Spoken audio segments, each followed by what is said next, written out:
Hello everyone, आई doctor पवन कुमार आप सभी का यूनिटी लॉ कॉलेज के ऑफिशियल चैनल में बहुत बहुत स्वागत है।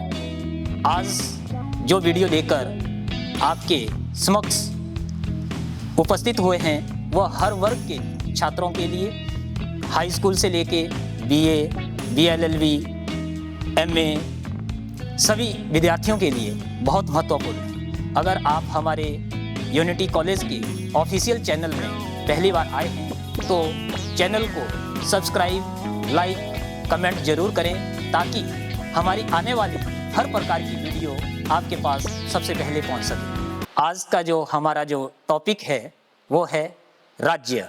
राज्य किसे कहते हैं, राज्य का क्या अर्थ है और राज्य की क्या क्या परिभाषाएं हैं और राज्य किन तत्वों से मिलकर राज्य बनता है।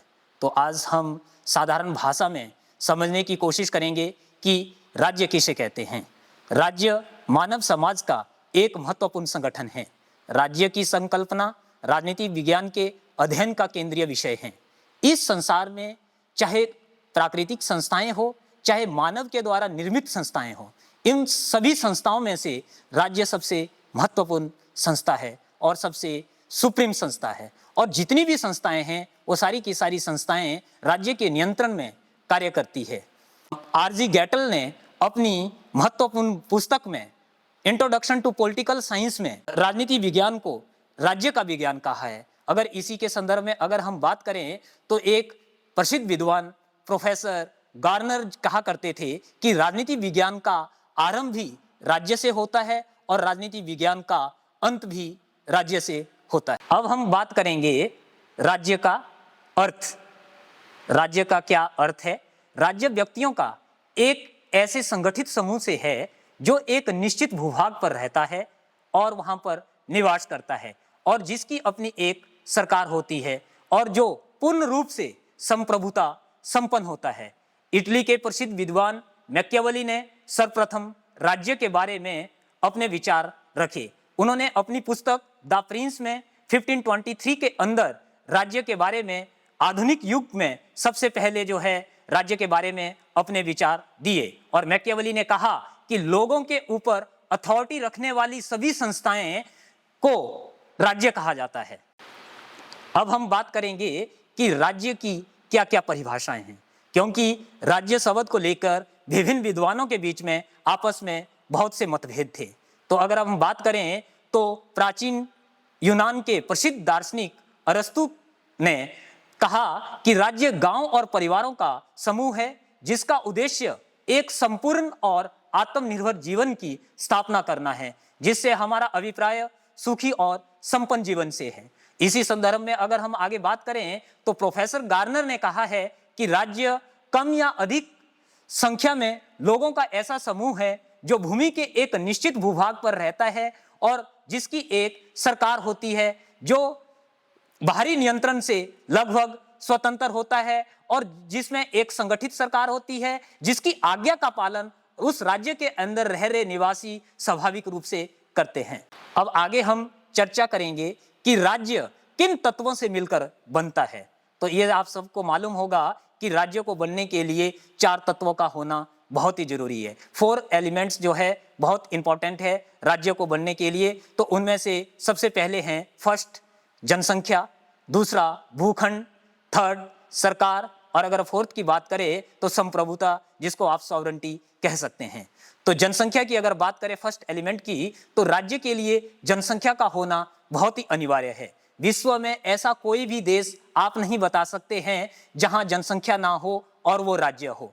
बिना जनसंख्या के हम राज्य की कल्पना भी नहीं कर सकते हैं। लेकिन हाँ, एक बात को लेकर विचारकों में मतभेद है कि राज्य की जनसंख्या कितनी होनी चाहिए, राज्य की जनसंख्या कम होनी चाहिए या ज्यादा होनी चाहिए। तो इसमें मैं सबसे पहले प्राचीन विचारकों की बात करूंगा, जिसमें राजनीति विज्ञान के जो विचारक प्लेटो थे जिन्होंने इसके ऊपर बात रखी। उन्होंने कहा कि एक राज्य की जो जनसंख्या है वो 5040 होनी चाहिए। लेकिन अगर हम इसके बाद के विचारकों की बात करें तो सोशल कॉन्ट्रैक्ट के बहुत ही फेमस विचारक हुआ करते थे जिनका नाम था रूसो। रूसो ने एक राज्य की जनसंख्या जो है 10,000 के आसपास बता रखी है। अगर इसी संदर्भ में अगर हम आगे बात करें तो फादर ऑफ पॉलिटिकल साइंस जो थे एरिस्टोटल, उन्होंने एक आदर्श राज्य की जनसंख्या जो है 1 लाख के आसपास बता रखी है। लेकिन अगर हम वर्तमान समय में अगर बात करें तो विश्व के ऐसे बहुत से देश है जिनकी जो जनसंख्या है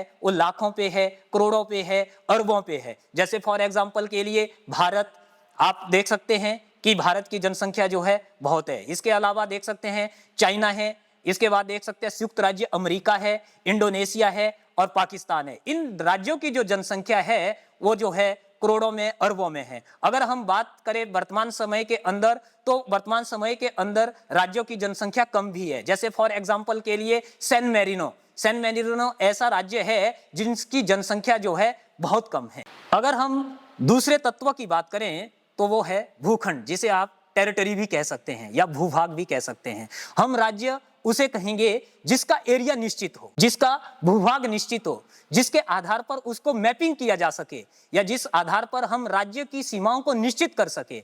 अगर किसी राज्य का एरिया निश्चित नहीं है तो उसे हम राज्य नहीं कह सकते हैं। क्लेवर प्रथम लेखक थे जिन्होंने 1817 के अंदर जो है निश्चित भूभाग को राज्य का एक महत्वपूर्ण तत्व बताया। इस भूभाग के अंतर्गत राज्य के अंदर नदी, सरोवर, अंतरिक्ष, समुद्र आदि सभी आ जाएंगे जो राज्य की सीमाओं के अंतर्गत आते हैं। अगर हम तीसरे तत्व की बात करें तो इसमें इंपॉर्टेंट है आपकी सरकार। राज्य क्या है? अमूर्त है। अमूर्त का मतलब हुआ कि हम राज्य को देख नहीं सकते हैं। फिर प्रश्न यह उत्पन्न होता है कि राज्य के कार्यकर्ता कौन है? तो राज्यों की इच्छाओं की पूर्ति करने वाले संगठन को राज्य कहा जाता है, जिसके माध्यम से राज्य अपने समस्त कार्य करवाता है।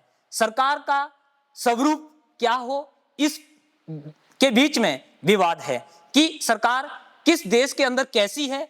तो जिसमें फॉर एग्जांपल के लिए कहीं पे आपको प्रेसिडेंशियल फॉर्म ऑफ गवर्नमेंट देखने को मिल सकती है, किसी राज्य के अंदर आपको पार्लियामेंट्री फॉर्म ऑफ गवर्नमेंट देखने को मिल सकती है, किसी राज्य के अंदर आपको राजतंत्र शासन प्रणाली देखने को मिल सकती है, और किसी देश के अंदर आपको डेमोक्रेटिक फॉर्म ऑफ गवर्नमेंट देखने को मिल सकती है, और किसी देश के अंदर आपको फेडरल फॉर्म ऑफ गवर्नमेंट देखने को मिल सकती है। इसी परिप्रेक्ष्य में जो है सरकार का स्वरूप चाहे कोई भी हो, लेकिन प्रश्न यह है कि वहां पे सरकार होनी चाहिए। और सरकार का मतलब यह है कि एक राज्य दूसरे देश, अगर कोई उस राज्य के ऊपर आक्रमण करता है तो सरकार ही है जो दूसरे देश से अपने देश राज्य की रक्षा करती है। और राज्य के अंदर शांति व्यवस्था को बनाए रखना भी सरकार का एक महत्वपूर्ण कार्य है। इसी संदर्भ में हम आगे चर्चा करेंगे जो राज्य का फोर्थ एलिमेंट है सॉवरेनिटी, जिसे आप संप्रभुता कहते हैं। राज्य का सबसे महत्वपूर्ण तत्व जो है संप्रभुता है।